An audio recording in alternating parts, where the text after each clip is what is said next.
Welcome to PCN In Depth. This month, we're concentrating on the town of Pembroke, including items that will be discussed at the upcoming town meeting on April 28th. Two subjects we will cover in some depth include a few community preservation fund requests and the school budget. We'll also get a tour of the fire and police stations. We begin with our studio guest. We are pleased to have on set the Superintendent of Schools for the Pembroke School System, Frank Hackett. Welcome. Thank you for having me. Thank you for being here. No, it's great to be here. As part of this show that we're doing about Pembroke, one of the biggest, obviously, expenses and one of the most biggest subjects in Pembroke is the school system. It is. So if you can give me kind of an overview of what's happening right now and looking forward to next year. Sure. So I took a little bit of a breath because there's a lot going on, okay. And there's a lot of history with where we are and what we've done.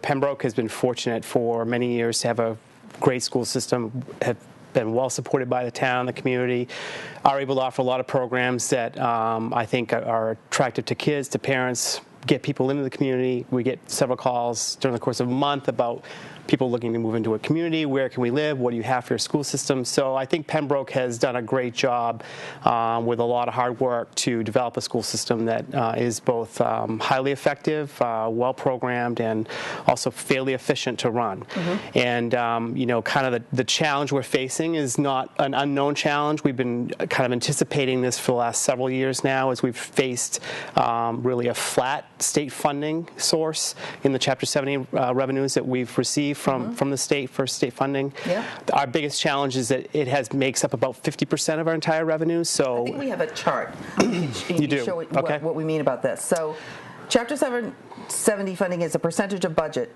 Back in FY09 was 48%. Correct. Yeah. And now it's down to about 45%, right, and that is into FY15. So that's not even counting in going into FY16, which we're going to see even less money going in, based on the governor's budget going into FY16 for next year. So it has been enough of a decline that we've really had to, over the last 5 years or so, we've reduced by about $3.2 million since FY12. So we've constantly been balancing our budget off of reductions because the money hasn't been there.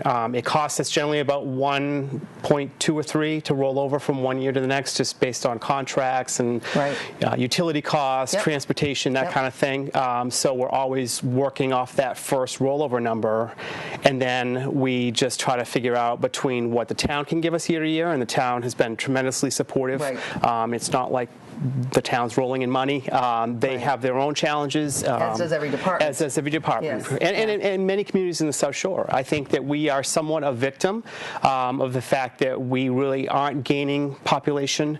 We are fairly homogeneous in terms of a population of students. Yes. There's not a lot of federal money that comes our way. There's not a lot of state grant opportunities that come our way. So our funding is really based on two sources. It is state aid, Chapter 70, and it's local money. Can I just ask about Chapter 70 for 1 second? Sure. Because there's a lot of confusion out in the community as to why is it the Chapter 70 funding is going down so much. And it's not just for us, it's for everybody. Correct. So can you speak to that? Well, I think there's a difference between the fact that we've just been getting the bare state minimum allotment increase per student. So for the last several years, we've picked up about $25 per student extra state money year over year. That's roughly $80,000 for us. So on a budget that rolls over to about 1.2 or 3 million, $80,000 is better than nothing, but it doesn't really kind of cover that just expenditure gap that gets driven by all kinds of sources from, as we talked about, contracts, health insurance, those pieces that just certainly are going up much faster than that kind of revenue growth. And of course, in Massachusetts with a 2.5 cap, we're also limited as a community in terms of how much money we can raise year to year on town meeting floor without any kind of a special override vote from the community. So the challenge has really been working hard with the town to try to figure out how do we make up that year over year gap. They're experiencing the same thing. And the fact of the matter is we've got a flat student population. So if we were growing and had more students coming in, which was was the case in Pembroke several years ago, more money would follow them. So is that why we have another graph, if we could put it up. Sure. It's our third graph about Pembroke ranking 317th of 323 per pupil expenditure. Right. So a lot of people don't understand how does that happen. I think it happens for a lot of good reasons. I mean, we've also talked about the fact that we're very efficient. We're pretty lean, I think, administratively. We benefit from fairly large elementary schools, so we've been able to kind of really have an economy of scale built into our structure that's worked very well for us. So it's a point of pride, the fact that there are only 6 school systems that spend less per pupil than we do. So is this because we're so efficient? It is a piece of that. It's also because we've had to become so efficient, and I think it's the second piece of that now we're really starting to feel. So when you cut $3.2 million, in 4 years, 5 years out of a budget just to balance. Right, your efficiency has reached its peak. We have. I mean, there just really aren't many other places to go, and I think for the first time this year, people felt it with some higher class sizes than we're normally used to, with those kinds of things. I think going into next year, and the conversations we've been having since December, as the school committee and administration, people are understanding that more cuts are really inevitable if the funding picture doesn't change for us. So before we get into that, what might be cut for next year, we have a graph also on the total positions that have been cut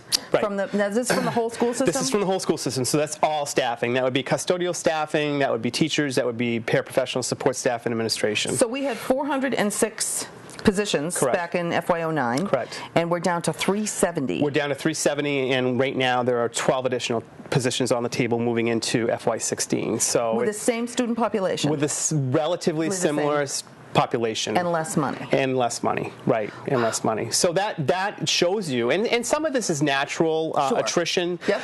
You do see a bump. I just want to note from FY12 to FY13, that actually was us building a program for special education students who were out of district. That's right. So while our actual staffing increased by that number, we actually saved money as a result of that staffing increase, because those students were able to come back, more importantly, to their hometown where their friends and family are, but also to a program that we were able to not have to pay tuition for because we brought it in-house. Okay, so let's talk going forward. Sure. Because this is the buzz in the town, is what is going to be cut if things stay the way they are. Right. What are the positions or the programs that have to be cut? So that's still being worked on. Okay. There was a school committee meeting tonight. They did a lot of work. They've done a lot of work over the last several months. We've been meeting almost every single week.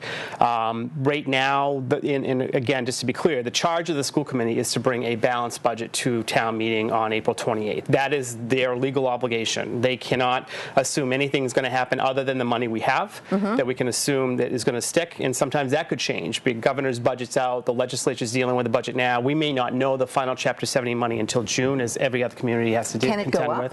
It can. Okay. We're hopeful. I know that Representative Cutler and Senator DiMacedo have been working hard to try to find ways to advocate for us and for other communities in the South Shore. And, it's much needed. I mean, the minimum $25 allotment just isn't enough anymore. And I think our best case scenario, while the Chapter 70 funding formula is being looked at, whether it can be changed at the state level, I think our best case scenario is if they could increase the actual minimum per student year over year. To get us up a little bit higher on the graph. Correct. So there's a lot on the table right now. Okay.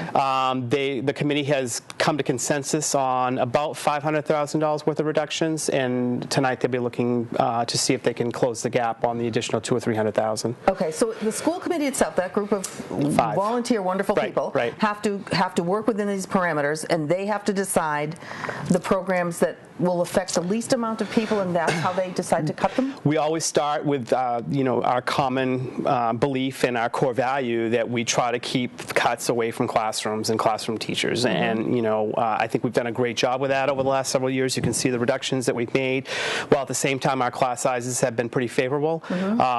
We have on the table currently 4 additional elementary position reductions, which will certainly increase our class sizes. We'll be in the mid to high 20s in many places, and a little approaching 30 in many places. At the middle school level, we've been over 30, and that's partly student driven because it's more choice. Right. But at the same time, it's also a reflection of the fact that we don't have enough staffing. Right. So we've also made additional administrative cuts in the budget that we have on the table right now as well. So we've tried for many years to stay away from the core classroom. It's getting more difficult to do that. So some of the things that are on the table right now for consideration are actual programmatic technology program at the middle school that we have run for several years now that really kind of gets into pre-engineering kind of concepts. Those are the kinds of conversations we're having now, which is not the conversation we've had before. Those are the kinds of things that all the schools are saying you have to have. They are. I mean, it's hard to get away from STEM when, absolutely, absolutely. But at the same time, we've been able to hold on to a lot of really quality programming, and we're fortunate that we just have great staff. I know our music and arts and theater, our sports, are really second to none. I mean, I was fortunate my children went through. I believe it's true. As did mine. As did mine. About the Pembroke schools as far as the performing arts and the sports. Right. How else does Pembroke rate in terms of our math, our science, our test scores? Every year we do an achievement report, which is a pretty standard procedure for any school system, and we try to look at how we compare against schools that are like us, socioeconomically, geographically, per pupil expenditure, and we always perform very well. And we're fortunate we also have a lot of our advanced placement courses at the high school. We've been able to continue to maintain that, which is important for high school students trying to distinguish themselves as they apply to colleges. Absolutely. Now, I've heard there's a group of parents who are getting together who are considering or talking about an override. Right. What would exactly what's the nuts and bolts of how that would work? I'm not as versed on it as I probably should be, but I am a resident and I'm a parent in town. But what would happen would be that there would be a question. It would be a ballot question actually held as a ballot vote on an amount of money that would go to and be dedicated to the school department for next year. At that point, I think the vote would be on May 2nd, is what I'm hearing in terms of the actual timeline. If that were to be successful, then the school committee would have to kind of go back and look at the budget and say, okay, how do we what do we restore back into this if those funds were available? Perfect. Now, where do people go for information if they want to get all the information about Chapter 7 funding, about how the school committee does its budget? What are the different places? Our website is a pretty good source of information. All the presentations we've done up to this point are posted on the website, which is PembrokeK12.org. Pembroke Schools. I don't go. It's always on my screen, so I have to call it Pembroke K-12. Pembroke Schools. Pembroke Schools. Pembroke Schools K12.org. Would you please? And then share it with me so I know where I'm going. Thank you. Okay, that's great. All right. So thank you so much. We've learned a lot today. Well, thanks for having me. Appreciate it. I appreciate being here. Okay, thank you. Thanks. At town meeting this April, several community preservation projects are being proposed. A Massachusetts state law, which was passed in the year 2000, designates 1% of property tax revenue and a surcharge on real estate transfer fees to be spent on improvements to recreational areas, maintenance of historic properties, public housing, and open space. PCN visited with Pembroke's Community Preservation Chairman to hear more about the specific projects will be voted on at town meeting. For this April's annual town meeting, we have submitted the following to our advisory committee and will be forwarded to the Board of Selectmen. We're going to recommend our 3 mandatory accounts: historic, open space, and housing, be each allocated $35,000 from our projected fiscal 16 annual revenue.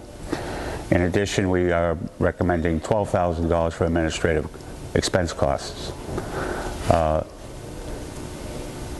In addition to those items, which are again mandatory under the law, that those 3 accounts be appropriated a minimum of 10% of our projected revenue, we've made 4 additional recommendations. One is for the sum of $6,800 to improve fencing at the Mattakesas Street ball fields, $15,000 to improve the boat ramp on Wampatuck Street at the Town Landing Beach area. The third is a $50,000 request to make improvements to the Mount Pleasant Cemetery, the walls and headstones at the Mount Pleasant. And the fourth is to appropriate the sum of $20,000 for the cemetery located up at Pine Grove, which is on Elm Street in Pembroke. Those are our 4 recommendations for the year. If any of the recommendations were to not pass at town meeting, the funds that would have been appropriated simply go back into what's called our annual budget reserve. That annual budget reserve is projected this year to be approximately $300,000 of revenue we're working with. That's the surcharge, the 1% surcharge, plus a projected state reimbursement. However, again, if they are not approved, they simply stay in the annual budget reserve and they become available to us at the special town meeting in fall, in October, for instance, or November. But that's how they're kept into the fund.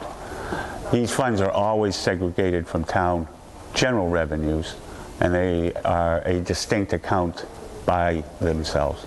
So that money, if not spent at the fall, simply rolls into our what's called our general fund reserve, and those monies accumulate over time and they become available for expenditure as well. PCN In-Depth met with Fire Chief James Neenan, who took our reporter Brian Sullivan on a tour of the station to discuss the department as a whole and see the many different vehicles the fire department uses to protect and to serve the residents of Pembroke.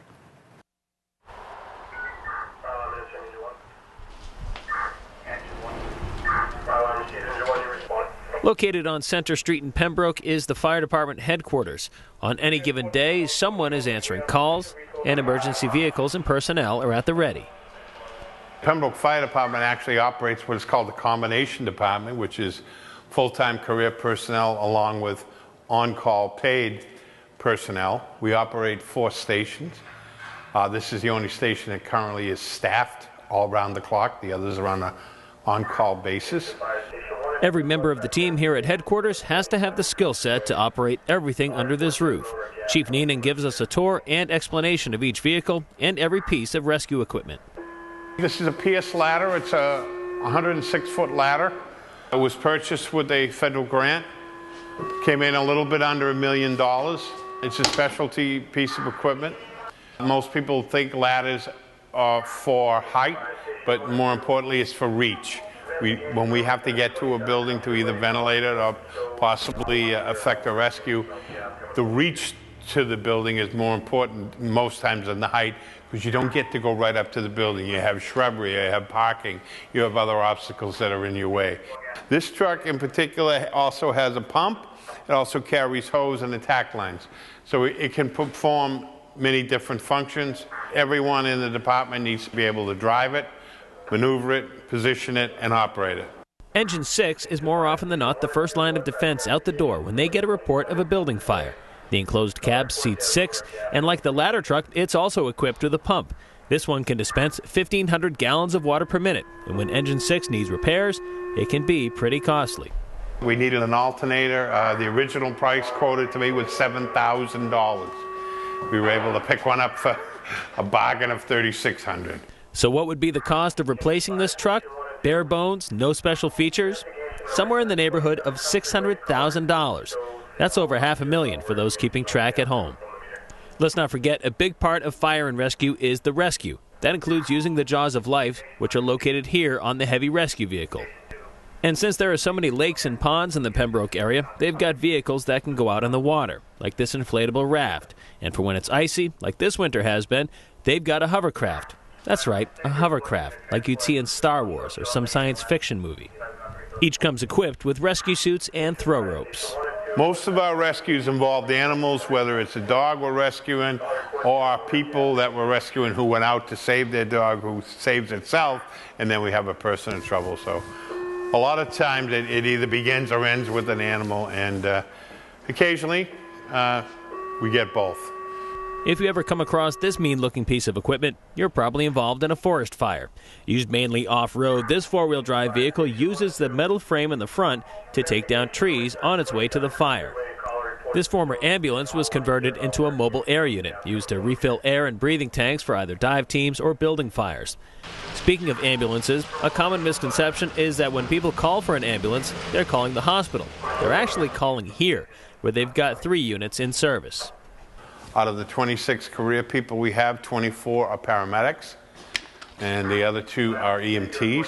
We have the capability under the paramedic rules and guidelines to defibrillate, to intubate, to administer certain drugs that we're trained on, and to do many other ALS interventions through standing orders and with medical control.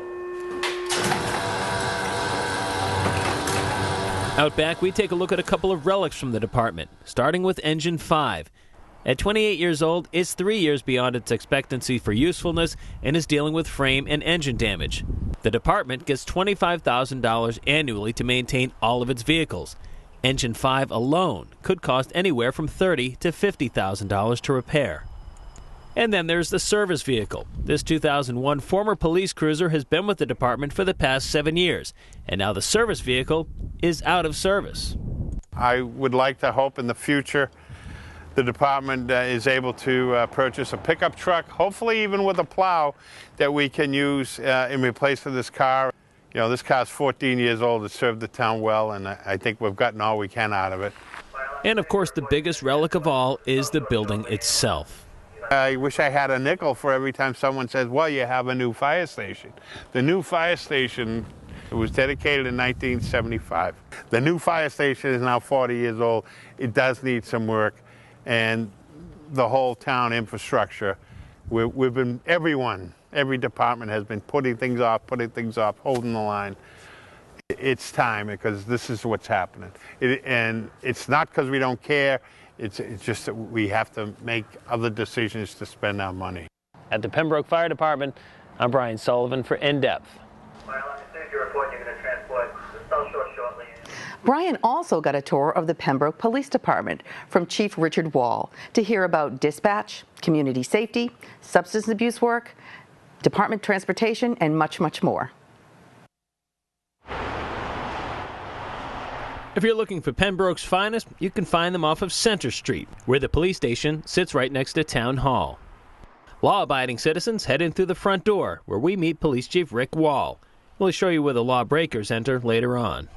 As you come into our lobby, we have the window, public service window to your right, and to my left we have the drug take-back RX box. In January of 2012, with the District Attorney Tim Cruz's office and Sheriff Joe McDonald from the Plymouth County Sheriff's Department, we instituted this drug take-back box. And I recommend any family go home, go through your cabinets, look for unused, unwanted drugs, prescriptions, and everything else.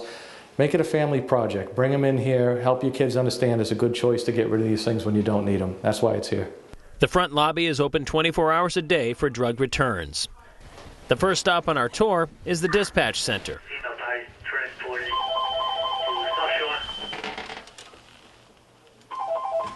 911 lines recorded. What's your emergency? In 2014, they received over 12,000 service calls here, with nearly 1,900 of those 911 emergency calls. Just across the hall, you'll find the officers doing that not-so-glamorous stuff, filling out reports. And unlike the movies and cop shows on TV, they can't pass it off to someone else. They all have to do their own paperwork. Heading down the wall of police patches, one placard on the wall catches our attention: the AAA Gold Award for Outstanding Achievements in Traffic Safety, thanks in no small part to the hard work of safety officer Stephen Kirby. Some of the duties that we perform, I would be going into the schools, helping out with the kids, going over some safety issues in and about the schools, meet with the principals. We also have programs where we do radar detection, where we move the safety trailer to specific areas about town, where we would monitor the speed in an area. When drivers see one of these along the side of the road, chances are they'll slow down. And that's exactly what they're designed to do. Rather than just hand out tickets to generate revenue, it's more of a social experiment that won't add points to your insurance or affect your bank account. It's to change people's driving behaviors. It's the awareness about the speed that they're driving at, whether it be too fast or too slow. We want to make sure that they're obeying all the rules of the road. And more often than not, I'm just having a conversation. There'll be a warning, and it's not to be punitive in any way. It's just to change behaviors. In 2014, the department handed out 735 citations, and the money generated goes to the town's general fund, not the police.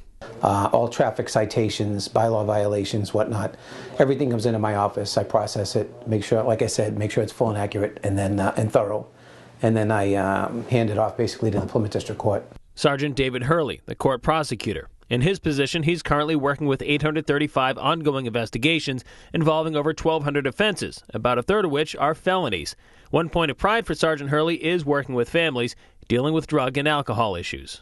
A lot of the families really don't know where to turn to and how to resolve a problem within their home.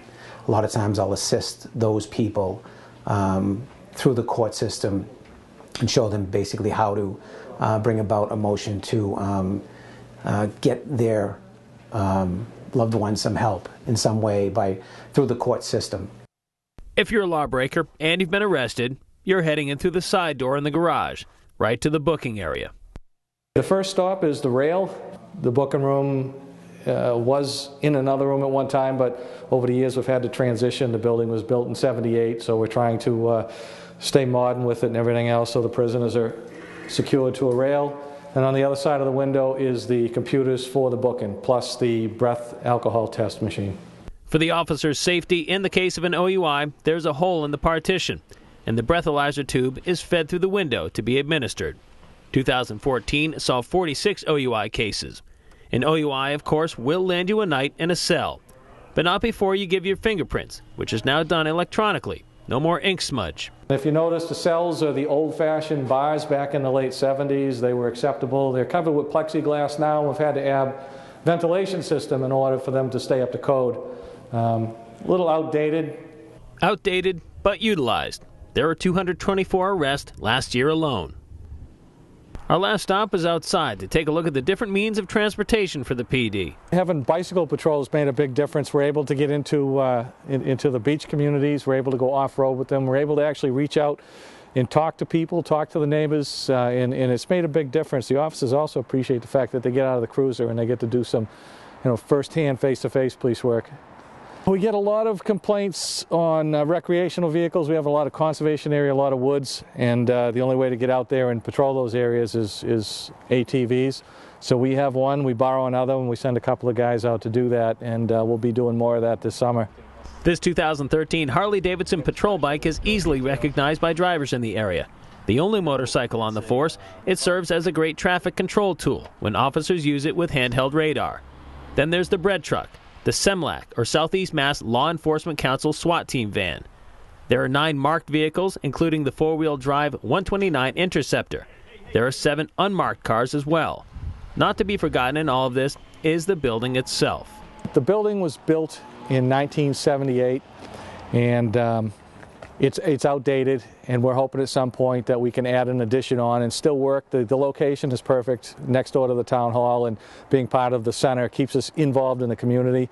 And we're hoping at some point that we can add an addition onto this building and keep with the historic look of the center, yet have modern-day police conveniences for the patrol officers. In Pembroke at the Police Department, I'm Brian Sullivan for In Depth. Thanks for watching. We hope this gave you insight into your town of Pembroke. Repeat times are listed at PACTV.org, and you can find this episode on YouTube. We'll see you next month for another episode of PCN In Depth.